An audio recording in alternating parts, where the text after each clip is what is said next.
Price the lord. ಕ್ರಿಸ್ತನಲ್ಲಿ ಪ್ರಿಯ ದೇವಜನರೇ, ನಿಮ್ಮೆಲ್ಲರಿಗೂ ಶ್ರೀ ಯೇಸು ಕ್ರಿಸ್ತನ ಮಧುರ ನಾಮದಲ್ಲಿ ವಂದನೆಗಳು. ಈ ದಿನದ ದೇವರ ವಾಕ್ಯ ಕೀರ್ತನೆಗಳು 68:4. ದೇವರಿಗೆ ಗಾಯನ ಮಾಡಿರಿ, ಆತನ ನಾಮವನ್ನು ಭಜಿಸಿರಿ, ಅರಣ್ಯದಲ್ಲಿ ಸವಾರಿ ಮಾಡುತ್ತಾ ಬರುವ ಆತನಿಗೆ ರಾಜಮಾರ್ಗವನ್ನು ಸಿದ್ಧ ಮಾಡಿರಿ. Psalms 68:4. Sing to God, sing in praise of His name, extol Him who rides on the clouds. ಇವತ್ತಿನ ದಿವಸದಲ್ಲಿ ದೇವರಿಗೆ ನಾವು ಗಾಯನ ಮಾಡಬೇಕು, ಸಂತೋಷದಿಂದ ಇರಬೇಕು, ಆತನನ್ನು ಸ್ತುತಿಸಬೇಕು, ಆತನನ್ನು ಆರಾಧಿಸಬೇಕು ಎಂಬುದಾಗಿ ಮೊದಲನೇ ಸಾಲಿನಲ್ಲಿ ನಾವು ನೋಡುತ್ತೇವೆ. ಹಾಗೆಯೇ ಎರಡನೆಯ ಸಾಲಿನಲ್ಲಿ ನಾವು ನೋಡುತ್ತೇವೆ, ನಾವು ರಾಜಮಾರ್ಗವನ್ನು ಸಿದ್ಧ ಮಾಡಬೇಕಂತೆ. ಯಾರಿಗಾಗಿ? ಅರಣ್ಯದಲ್ಲಿ ಸವಾರಿ ಮಾಡುತ್ತಾ ಬರುವ ಆತನಿಗೆ, ಅಂದರೆ ಯೇಸು ಕ್ರಿಸ್ತನಿಗಾಗಿ ನಾವು ರಾಜಮಾರ್ಗವನ್ನು ಸಿದ್ಧಪಡಿಸಬೇಕು ಎಂಬುದಾಗಿ. ಇಲ್ಲಿ ಭಕ್ತನಾದ ದಾವೀದನು ನಮಗೆ ಒಂದು ಆಲೋಚನೆಯನ್ನು ಕೊಡ್ತಾ ಇದ್ದಾನೆ, ಸಿದ್ಧ ಮಾಡಿರಿ ಎಂಬುದಾಗಿ. ಏನನ್ನು? ಮಾರ್ಗವನ್ನು ಸಿದ್ಧ ಮಾಡಬೇಕು. ಅಂದು ನಮ್ಮ ಯೇಸು ಸ್ವಾಮಿ ಬಾಲಕನಾಗಿ ಈ ಲೋಕದಲ್ಲಿ ಜನಿಸುವುದಕ್ಕಿಂತ ಮುಂಚಿತವಾಗಿ ಯೆಹೋವ ದೇವರು ಸ್ನಾನಿಕನಾದ ಯೋಹಾನನನ್ನು ಆರಿಸಿಕೊಂಡಿದ್ದರು. ಯಾವುದಕ್ಕಾಗಿ? ರಾಜಮಾರ್ಗವನ್ನು ಸಿದ್ಧಪಡಿಸುವುದಕ್ಕಾಗಿ. ಹೌದು, ಅಡವಿಯಲ್ಲಿ ಕೂಗುವವನ ಶಬ್ದವದೆ, ಆತನ ಹಾದಿಗಳನ್ನು ನೆಟ್ಟಗೆ ಮಾಡಿರಿ ಎಂಬುದಾಗಿ, ಕರ್ತನ ದಾರಿಯನ್ನು ಸಿದ್ಧ ಮಾಡಿರಿ ಎಂಬುದಾಗಿ ಹೇಳುವುದಕ್ಕಾಗಿ, ಈ ಸೇವೆಯನ್ನು ಮಾಡುವುದಕ್ಕಾಗಿ ದೇವರು ಸ್ನಾನಿಕನಾದ ಯೋಹಾನನನ್ನು ಆರಿಸಿಕೊಂಡಿದ್ದರು. ಈಗ ಕ್ರಿಸ್ತನ ಮಹಿಮೆಯಾದ ಬರೋಣ ಮುಂದೆ ಬರಲಿಕ್ಕಿದೆ ಪ್ರಿಯರೇ.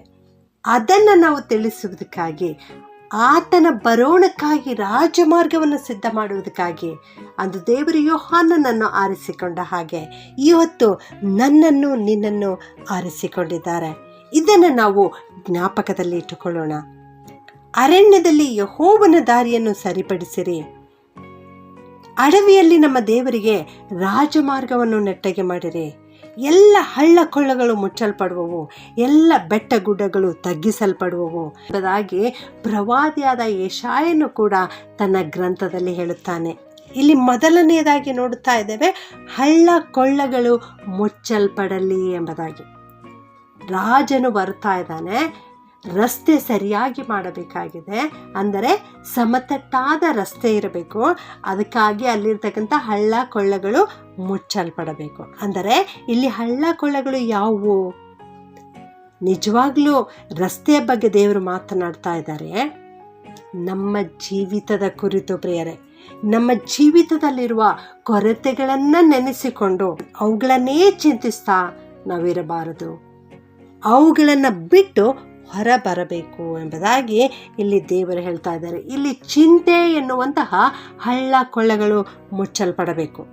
ನಾವು ನಮ್ಮ ಜೀವಿತದಲ್ಲಿ ಏನೆಲ್ಲ ಕೊರತೆ ಇದೆಯೋ ಅದನ್ನು ನೆನೆಸಿ ಚಿಂತಿಸುತ್ತಾ ಇರದೆ, ದೇವರು ನಮ್ಮ ಜೀವಿತದಲ್ಲಿ ಏನೆಲ್ಲ ಮಾಡಿದ್ದಾರೆ ಅದನ್ನೆಲ್ಲ ಜ್ಞಾಪಿಸಿಕೊಂಡು ಯೆಹೋವ ದೇವರಿಗೆ ಗಾಯನ ಮಾಡುತ್ತಾ, ಸ್ತುತಿಸುತ್ತಾ, ಆರಾಧಿಸುತ್ತಾ ಯಾವಾಗಲೂ ಆತನ ಬಗ್ಗೆ ನಾವು ಧ್ಯಾನಿಸ್ತಾ ಇರುವುದಾದರೆ ನಮ್ಮಲ್ಲಿರುವ ಕೊರತೆಗಳೆಲ್ಲ ನೀಗಲ್ಪಡುತ್ತವೆ, ಹಳ್ಳ ಕೊಳ್ಳಗಳು ಮುಚ್ಚಲ್ಪಡುತ್ತವೆ, ರಾಜಮಾರ್ಗ ಸಿದ್ಧವಾಗುತ್ತದೆ.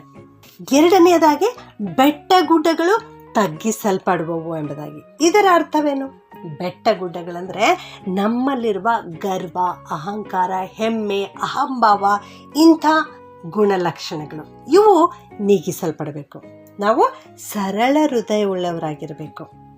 ನನ್ನ ಪ್ರಿಯ ದೇವಜನರೇ, ದೇವರ ವಾಕ್ಯ ಈ ರೀತಿ ಹೇಳ್ತದೆ, ಕರ್ತನು ಅಹಂಕಾರಿಗಳನ್ನು ಎದುರಿಸುತ್ತಾನೆ, ದೀನರಿಗಾದರೂ ಕೃಪೆಯನ್ನು ಅನುಗ್ರಹಿಸುತ್ತಾನೆ ಎಂಬುದಾಗಿ. ಆದ್ದರಿಂದ ನಿಮ್ಮಲ್ಲಿರುವ ಗರ್ವ, ಅಹಂಕಾರದ ಸ್ವಭಾವಗಳನ್ನು ಬಿಟ್ಟು ದೀನತೆಯುಳ್ಳವರಾಗಿ ಕರ್ತನನ್ನು ಆರಾಧಿಸುವಂಥವರಾಗಿರಬೇಕು. ಕರ್ತನ ಸನ್ನಿಧಿಯಲ್ಲಿ ನಿಮ್ಮನ್ನು ನೀವು ತಗ್ಗಿಸಿಕೊಂಡು ನಿಮ್ಮ ಜೀವಿತವನ್ನು ಕರ್ತನಿಗೆ ಒಪ್ಪಿಸಿಕೊಡಬೇಕು. ಆಗ ಕರ್ತನು ನಿಮ್ಮೊಂದಿಗಿದ್ದು ನಿಮ್ಮನ್ನು ಆಶೀರ್ವದಿಸುತ್ತಾರೆ.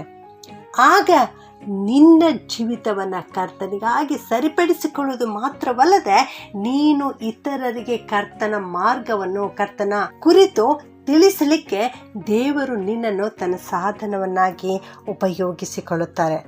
ಆದುದರಿಂದ ದೇವರು ಇವತ್ತು ನಮಗೆ ಹೇಳ್ತಿರೋ ಮಾತನ್ನು ಜ್ಞಾಪಕದಲ್ಲಿಟ್ಟುಕೊಳ್ಳೋಣ. ಹೌದು, ಯೇಸು ಸ್ವಾಮಿ ಬರಲಿಕ್ಕಿದ್ದಾರೆ. ಆತನಿಗಾಗಿ ನಾವು ರಾಜಮಾರ್ಗವನ್ನು ಸಿದ್ಧ ಮಾಡೋಣ. ಪ್ರಾರ್ಥನೆ ಮಾಡಿಕೊಳ್ಳೋಣ.